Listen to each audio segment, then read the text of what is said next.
You go back a year ago, basically it's a year ago, when Redford stepped down, the party was in free fall. It's hard to remember. It's just a little over a year now since Alison Redford abruptly stepped down as premier of the province. And at that time, it really looked as though the Tories' goose was cooked. It's been an eventful year in Alberta politics. All the major parties have a new leader, and of course, the province has a new premier. Well, Prentice was straight out of central casting. He was a gift to the Tories. He was beloved by all of the caucus. There was a widespread sense that he was going to lift the party out of the doldrums, and indeed he did. It wasn't a real shock to anyone when he did win, and he won with a very resounding majority. I'm concerned about the frustrations and the disappointments. I said that in my speech. I will be dealing with that in the days ahead. Well, those first few weeks, Prentice went after what you'd call the low-hanging fruit. It's like having hangnails, you know, and the hangnail is a little tiny tiddly thing, but it bothers you all day until you can get the nail clippers and snip the hangnail off. And that's really what he did. He went after those hangnail issues. His first, real move as the premier, the leader of the party and the premier, was he was selling off the entire government air fleet. He brought in outsiders into his cabinet, Gordon Dirks and Stephen Mandel. Stephen Mandel didn't surprise a lot of people, but putting Gordon Dirks in education really did. He was sort of a question mark. People didn't really know who he was, and the fact that Prentice brought in two unelected people, you know, he was really putting his mark on that cabinet. Wild Rose leader Danielle Smith shocked the province on December 17th. With most of her caucus in tow, she fled the opposition ranks and joined the PCs. It was unbelievable. Like, you hear a rumor like that, or a tip, it turned out to be true.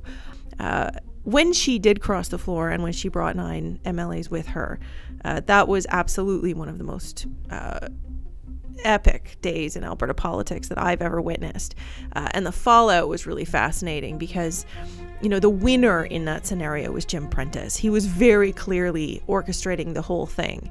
But he came out of it without a speck of blood on him. And, you know, Danielle Smith, as we all know now, has gone through the wars.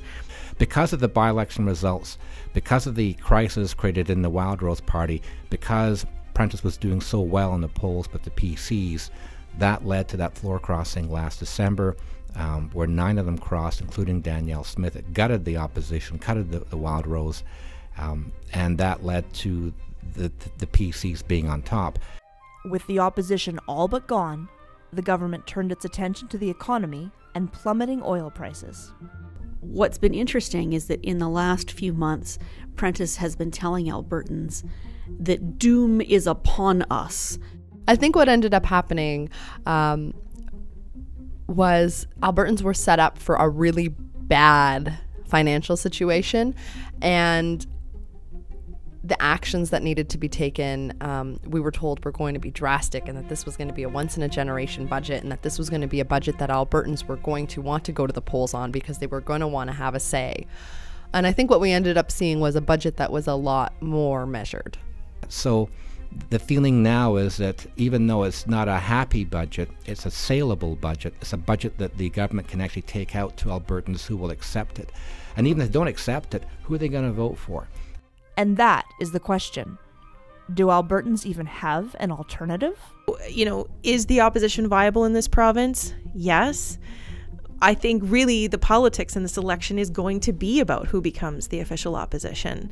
Dwayne Bratt, who's a political scientist at Mount Royal University, made a really interesting point to me the other day, which is to say that we're not having one election. We're having multiple regional elections, and each one is going to be fought by a different opposition party on a different set of issues. Can anyone challenge the resurgent Tories? That's a question that will only be answered by an election campaign.